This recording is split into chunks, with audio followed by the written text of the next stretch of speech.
मालेगाव दाभाडी रोडवरील प्रसिद्ध आणि पुरातन रोकडोबा हनुमान मंदिरात काल मध्यरात्री चोरट्यांनी धाडसी चोरी करत मंदिरातील शनी महाराजांच्या मूर्तीवरील सुमारे 2 किलो वजनाचा चांदीचा मुकुट, बाहेरील तिजोरी आणि दानपेटी असा सराईवज लंपास केला आहे। चोरट्यांनी मंदिराच्या मागील दरवाजाची तोडफोड करत मंदिरात प्रवेश मिळवला। विशेष म्हणजे मंदिरात असलेले सीसीटीव्ही केवळ नावापुरतेच असल्याने ते बंद अवस्थेत होते, त्यामुळे संपूर्ण चोरीची कोणतीही चित्रफीत उपलब्ध झालेली नाही। ही बाब गंभीर आहे। चोरीची माहिती मिळताच पोलीस घटनास्थळी दाखल झाले असून डॉग स्क्वॉडला पाचारण करण्यात आले आहे। मात्र चोरट्यांचा काहीच ठाव ठिकाणा लागलेला नाही।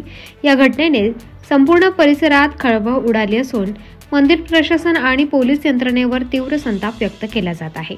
स्थानिक नागरिकांचे म्हणणे आहे की मालेगाव शहरात दररोज मोटारसायकल चोरी, घरफोड्या, चेन स्नॅचिंग, अपहरण अशा घटनांमध्ये झपाट्याने वाढ होत असून पोलिसांची कार्यक्षमता संशयाच्या भोवऱ्यात सापडली आहे। विशेष म्हणजे मंदिरातील सीसीटीव्ही देखील बंद अवस्थेत असल्यामुळे चोरी सहज शक्य झाली हे स्पष्ट होते। यावरून मंदिर प्रशासनाची ढिसाळता समोर आली आहे। सध्या पोलीस तपास सुरू असून चोरट्यांचा लवकरात लवकर शोध घेण्यात येईल असे आश्वासन पोलीस प्रशासनाने दिले आहे। परंतु दररोज घडणाऱ्या चोऱ्यांनी सामान्य नागरिकांमध्ये भीतीचे वातावरण निर्माण झाले आहे।